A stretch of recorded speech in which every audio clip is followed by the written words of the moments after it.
Anong ginagawa mo dito? Bakit ka nandito? Lumayas ka sa pamamahay ko. Dad, please, pakinggan mo naman ako. Wala akong mapuntahan, please. Wala akong anak na bakla. Para sa akin patay ka na. Lumayas ka na habang mahinahon pa ako. Ang kapal ng mukha. Huwag ka nang babalik dito. Hindi ka welcome sa bahay ko.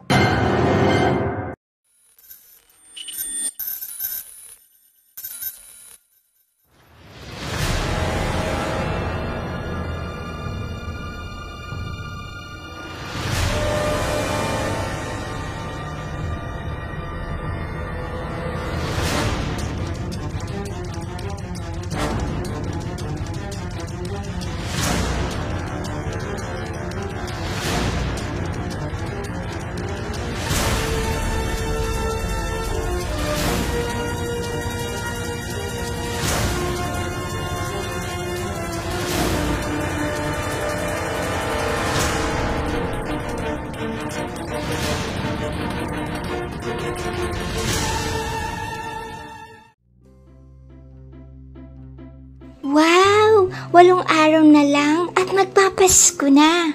Anong sinasabi mo? Iniisip ko lang, kailan mo kami dadalhin sa mall para mag-shopping? Well, medyo kapos tayo ngayong buwan, Zara. Na naman, gumawa na kami ng listahan namin ni Jimmy kahapon. Kayo ng kapatid mo, kailangang maghintay kayo next week. Malay mo, padalhan kayo ng lolo at lola mo ng perang pamasko, di ba? Kaya naman pala, nangangati ang tenga ko, pinag-uusapan ninyo ako. Itchy my foot, ikaw, at ang nakakatawa mong mga pamahiin. Oo, palagi naman akong tama, Sarah. Kanina nga, nakagat ko yung labi ko habang ako kumakain. Tapos, nalaman ko na ikaw at si Hana, pinagchichismisan ako. Okay, guys, kapag hindi kayo tumigil sa inyong argumento, hindi ko sasabihin sa inyo ang good news. Yes, may sorpresa sa inyo ang dad ninyo. Kung gusto ninyong marinig ito. Sige, sarado na ang bibig ko. Ano yun, Dad? Sige na, gusto ko talagang malaman. Na-promote ako bilang assistant supervisor sa aming kumpanya. And guess what? Binigyan ako ng aking boss ng Christmas bonus na $2,000. Yes! Ibig sabihin, makakabili na ako ng mga bagong damit para sa Pasko? Alright! So bakas makakabili naman ako ng bagong pantalon at sapatos. Kaya, magbihis na kayo. At mamimili tayo ngayon.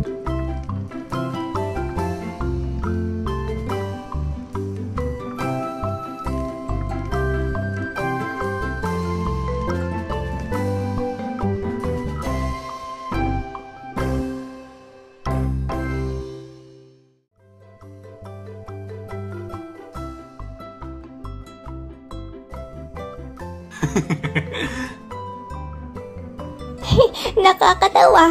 Nakakatawa itong manyika. Ang cute naman. Magkano kaya ito? Ano sa palagay mo ang ginagawa mo, Jimmy? Ba't andito ka sa girls section? At ano yan? Manyika?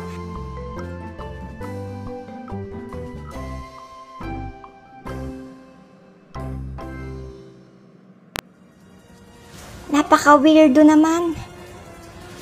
Hindi ka ba interesado na makita yung latest PS6 sa electronic section? Nakakatawa ka talaga, Sarah. Tinitignan ko lang naman ng manyika dahil nakakatawa.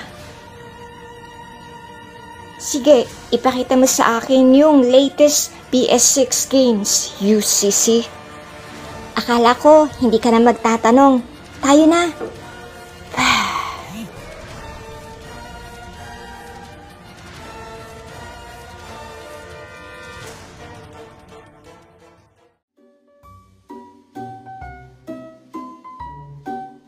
Happy birthday! Happy birthday, sweetheart. Hindi ako makapaniwala na 13 years old ka na. Happy birthday, old man. Mukha ba akong matanda sa'yo? Exactly. Happy birthday, son. Wow, binata na talaga ang anak ko. Oo nga. Hindi bilang lang yan, Dad. Tsaka, bata pa ang pakiramdam ko. Pwede mong itanggi kung gusto mo. You're an old fart now. Hey you, respect your elders. Quiet. Tama na, guys. Mag-enjoy na lang tayo ng tahimik na hapunan ngayon.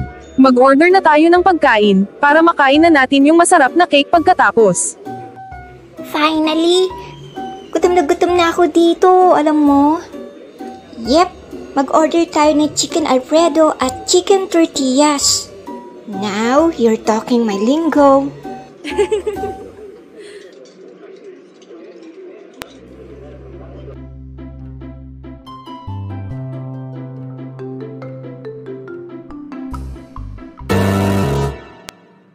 Sino kaya yung lalaking kasama ni Zara? Ang pogi niya. Bukas ulit, Zara.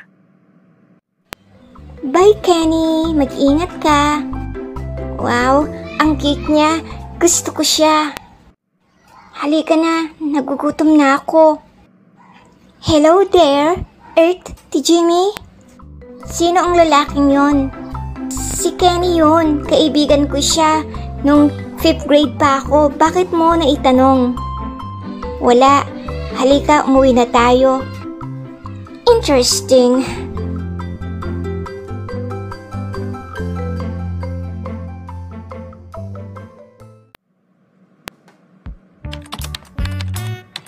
This is not good. Come on. Anong problema? Lagi na lang ako nagkakamali. Kailangan matapos ko tong report dahil kailangan na tong ipasa sa Biyernes. Hello, Kenny? Akala ko hindi ka natatawag. Bukas? Anong oras? Sige, mas mabuti pa na gawin natin itong magkasama yung report bukas para mas mabilis. Okay, magkita tayo bukas at 3. Bye! Pwede ba akong sumama sa'yo bukas, Sisi? Naboboard ako eh. Para saan? Group study namin to, Jimmy. Hindi ka pwedeng sumama sa akin. Wala lang. Gusto ko lang makilala yung mga kaibigan mo. Isa pa, nalulungkot ako. Wala akong kaibigan. Fine. Huwag kang magrereklamo sa akin ha pag na-bored ka. Maliwanag ba? Crystal clear. Minsan, pakiramdam ko na ako ang mas matanda sa'yo eh. Thank you, little Sisi. You're the best. Whatever.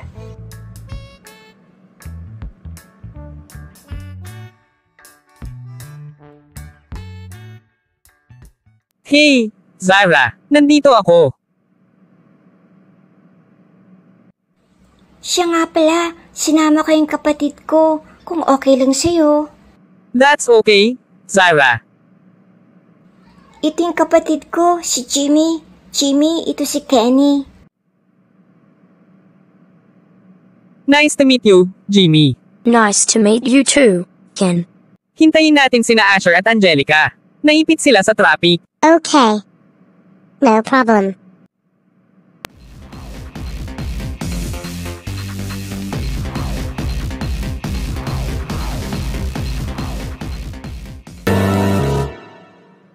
Swerte ko sa araw na to. Look at that. On sale. Bagay to sa akin. Mabuti pa. Biling ko to para sa sarili ko. Bagay na bagay to sa akin.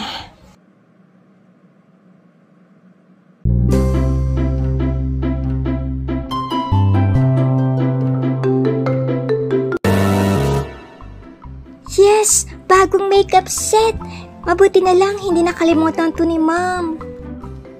Mom? Oh, Mom! Nasaan ka na? Yes, darling. Bakit mo ako tinatawag? Mom, ang sweet mo talaga. Salamat at binili mo ako ng makeup kit. Akala ko nakalimutan mo na. Salamat, Mom. You're the best. Teka muna. Hindi ako ang bumili niyan, Zara. Ano? Sino? Anong pinag-uusapan ninyo? Alam mo ba kung kaninong makeup kit ito, Jamie? Akala ko si Mom ang bumili nito sa akin. Hindi ako ang bumili nito, Zara. Hindi ko alam kung kaninong makeup kit iyan. Oh, ako ang bumili niyan. Ikaw ang bumili nito, Jimmy. Anong sinasabi mo, Jimmy? Binili ko yan para sa'yo, silly. On sale kasi at narinig ko na gusto mo ng bagong makeup kit. Yes! Maraming salamat, Jimmy. You're the best brother ever. Walang anuman, Sarah. Enjoy your new makeup kit. I will, Jimmy.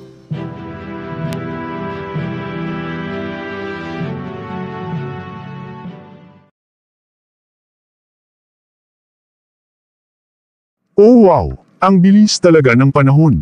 Hindi ako makapaniwala na malapit na kayong magtapos ng high school. Oo nga, grabe. Ibig lang sabihin nito na tumatanda na tayo, dear. Look, who's talking? Malapit ka nang mag-60 ngayong buwan. Hoy, mas matanda ka naman sa akin ano. Alright, kayong dalawa. Tama na nga yung pagtatalo. Pareho na kayong matanda, ano? So stop living in denial.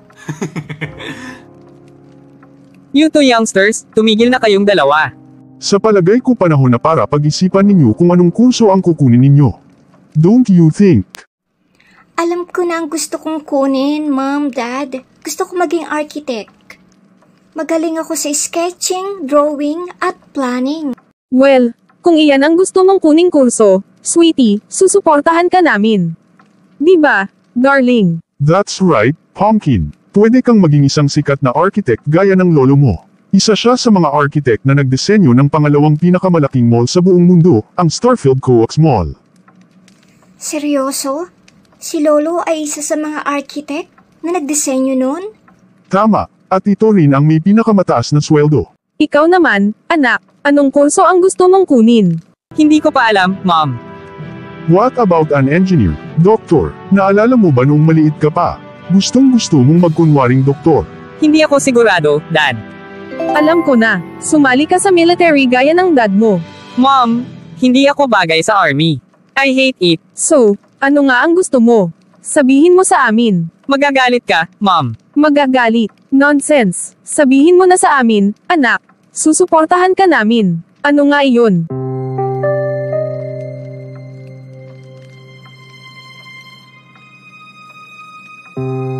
Well, Gusto ko sanang kumuha ng cosmetology course at mag-start ng aking salon business. Gusto kong makatrabaho yung mga sikat na celebrities ng Hollywood. Ano, bakit mo gustong gawin yan, Jimmy? Bakit? Bakla ka ba?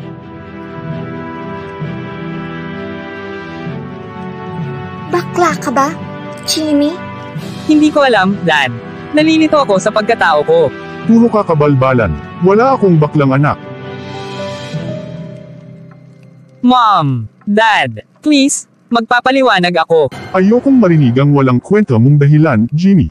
Halika na, honey. Hindi ka seryoso sa sinasabi mo, Jimmy. Isipin mo kung ano ang sinasabi mo. Zara, please, pabayaan mo akong magpaliwanag. Makaalis na nga dito? Zara, Mom, Dad.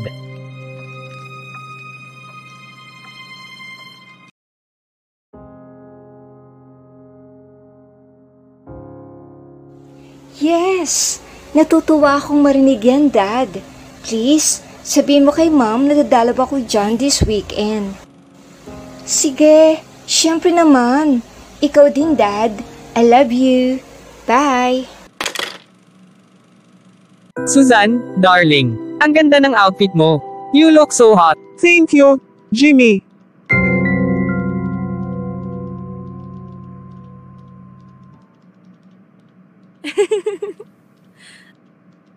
I mean, Jenny pala. Hoy, ikaw babae, Jenny. Ang pangalan ko hindi Jimmy. Sorry, Jenny, my darling. Magkita tayo mamaya sa party. Hindi ako sigurado, sugar. Magkikita kami ni Jack ngayong gabi, you know. Ang swerte mo naman, girl. Jack is so hot at maraming pera. Tama ka dyan, darling. Kaya nga in love ang beauty ko sa kanya. Alright, I have to run. Ayokong sigawan na naman ako ni Marco kapag na-late ako. Bye, darling. Have fun.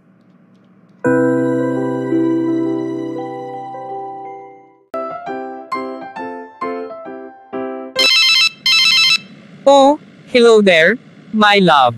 Excited na ako na makita ka. Ready ka na ba sa ating dinner date? Nako, pasensya na, my love. Tinawag kasi ako ni boss para sa aming emergency meeting ngayong gabi. Gusto pa naman kitang makita ngayong gabi, my love. I'm so sorry. Promise babawi ako sa iyo next week. Well, sure. Mag-ingat ka dyan ha, my love. Take care. Okay, sweetest. Oh, tatawagan ko si Suzanne. Sasabihin ko na pupunta ako mamayang gabi sa party.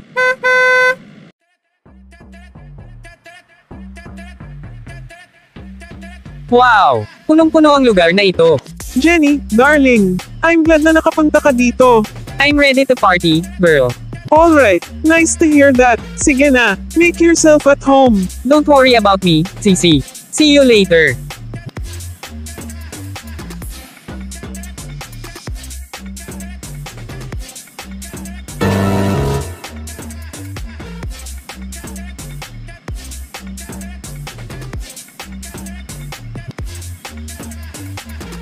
Let's dance, baby. Alright, yeah. Sinungaling na ahas. Sabi niya may meeting daw sila ngayong gabi. Jack, anong ibig sabihin nito?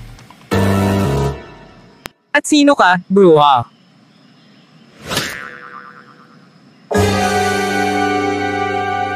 Who is this Jack? Jack is my boyfriend, you witch. At bakit ka nagsinungaling sa akin, Jack? Bakit? Hoy, ikaw na binabae. Itigil mo ang pag-uutaw sa akin. Sino ka ba sa palagay mo?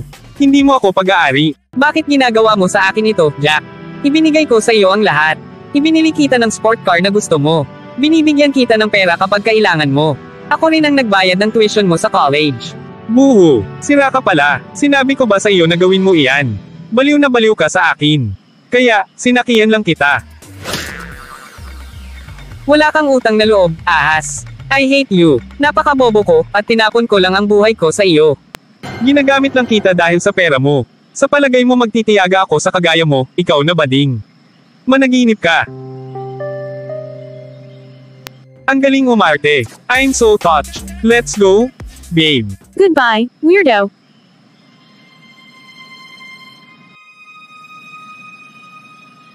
Tahan na, Jenny. He's not worth it. Suzanne, bakit hindi ko ito nakita?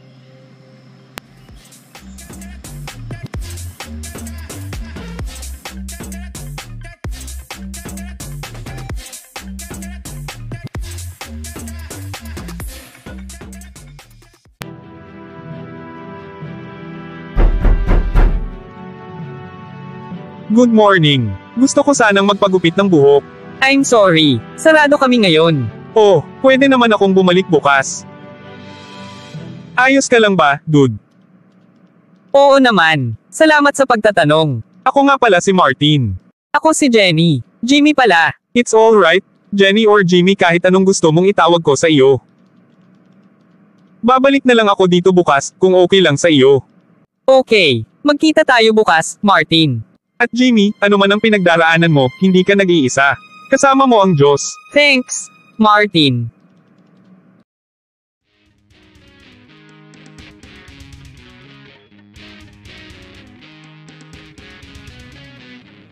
Hi, handsome. Can I buy you a drink? Get lost, bakla. Hindi ako papatol sa katulad mo, weirdo. Not ever. Huwag mo akong insultuhan. Oo, pogi ka nga. Pero bulok naman ang pagkatao mo, bobo. Hoy, bakla ka. Hindi ako nagpunta dito para makipagtalo sa'yo. Get lost, Jimmy. Ikaw ba iyan? Martin, anong ginagawa mo dito? Part-time bartender ako dito. Oh, I see. Nakita ko yung nangyari kanina, Jimmy. I'm so sorry about that. Hindi mo kasalanan, Martin. Bakit ikaw ang humihingi ng paumanhin sa akin? Trabaho ko rin na pangalaga ng aming customers, alam mo na. Dito ka muna. Malapit na akong matapos sa shift ko. Sure. Hihintayin kita dito, Martin. See you later. Bakit kaya ang bait sa akin ni Martin? Siguro may gusto siya sa akin. Swerte ko. Pogi si Martin. Why not? Sa wakas, tapos na rin ako sa trabaho ko. May gusto ka bang kainin? Uminom kaya tayo. What do you say? Hindi pwede. No, I'm good. Matagal na akong tumigil sa pag-inom. Ganun ba? Alam ko na kahapon lang tayo nagkakilala, Martin. Hindi pa kita gaanong kakilala. Pero pwede ba kitang tanungin? Sige, tanungin mo ako. I'm an open book, Jimmy. Well, napansin ko lang na napakabait mo sa akin. Ang sweet mo at maalalahanin pa. Gusto mo ba ako, Martin? Oh, I'm so sorry, Jimmy. Nagkakamali ka. May asawa akong tao. I'm so sorry, Martin. Hindi ko alam. Siyempre, I care for you, Jimmy. Kaibigan kita, loko ka. By the way, Jimmy, gusto kitang imbitahin ngayong gabi sa aming house church. Dadaanan kita mga alas 7 ng gabi. Okay lang ba sa iyo? Sure, wala naman akong gagawin ngayong gabi. Pwede akong sumama sa iyo, Martin. Great, hindi ka magsisisi, Jimmy. Katulad mo rin dati yung aming guest speaker. Dating katulad ko. Anong ibig mong sabihin, Martin? Makikita mo mamaya. See you tonight. Sige, see you tonight, Martin.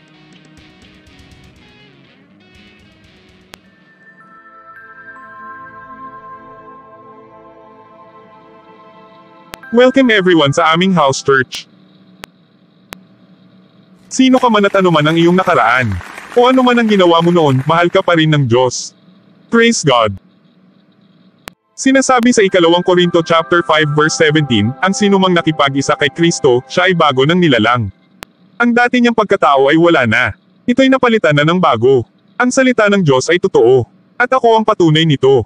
Dati akong gapo sa kasalanan bago ko nakilala si Jesus. Paul ang tawag sa akin ng aking mga magulang. Ngunit para sa mga kaibigan ko, ako si Paula. Itinakwil ako ng aking mga magulang at mga kaibigan dahil ako'y isang bakla. Ang paniniwala ko dati na isa akong babae na nakakulong sa katawan ng lalaki. Kinamumuhian ko ang Diyos noong mga panahong iyon. Nagsusot ako ng mga damit ng pambabae at punong-puno ako ng galit sa aking ama. Sumali ako sa mga beauty pageant. Nakasuot ako ng gown at taas noo kong ipinagsisigawan sa mundo na nagkamali ang Diyos sa paglikha sa akin. Ako ay isang babae at hindi isang lalaki. Napuno ng galit ang aking puso para sa aking ama. Nanumpa ako na ipapakita ko sa kanya na makakaya kong mabuhay nang wala siya. Noong gabing iyon, nanalo ako sa paligsahan. Naramdaman ko sa aking puso ang kahungkagan ng aking buhay. Tinanong ko ang aking sarili, bakit hindi ako masaya? Ano pa ba ang kulang? Nagpakalunod ako sa alak, naging adik ako sa droga, sa paninigarilyo, laging laman ng mga party. Kung sino-sinong lalaki ang nakarelasyon ko. Pero dama ko pa rin, yung kahungkagan ng aking puso.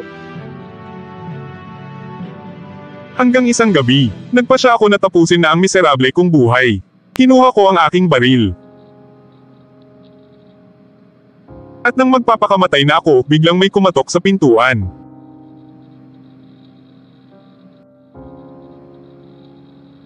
Ibinaba ko sandali ang aking baril upang buksan ang pinto. Alam niyo ba kung sino ang nasa pintuan? Isang youth pastor kasama ang mga kabataan na nagbabahay-bahay.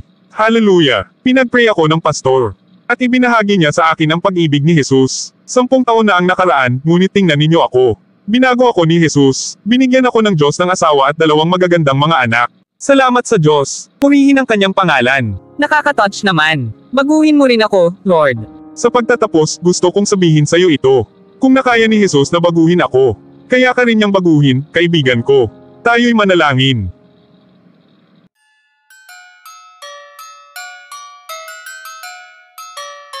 Oh, nandito na sila. Honey, bilis. Buksan mo ang pinto.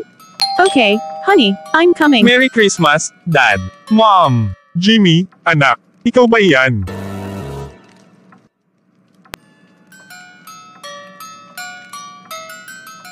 Dad, namiss ko kayo ni Mom. Namiss ka rin namin, anak.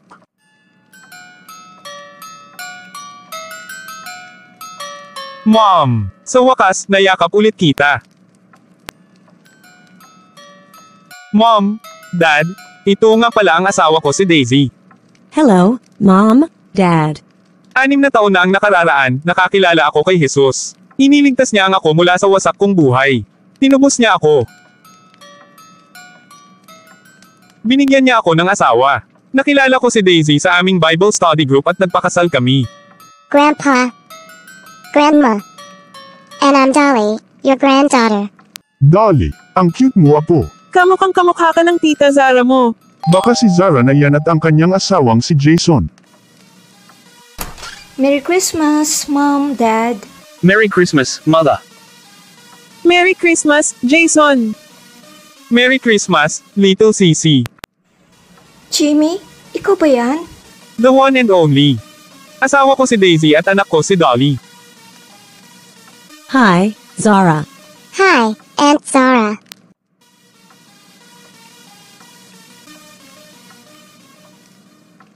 Napakabuti ng Diyos sa atin, honey. Muli niyang binuo ang ating pamilya. Oo, alam ko. Tingnan mo ang mga anak natin. Katulad ng dati.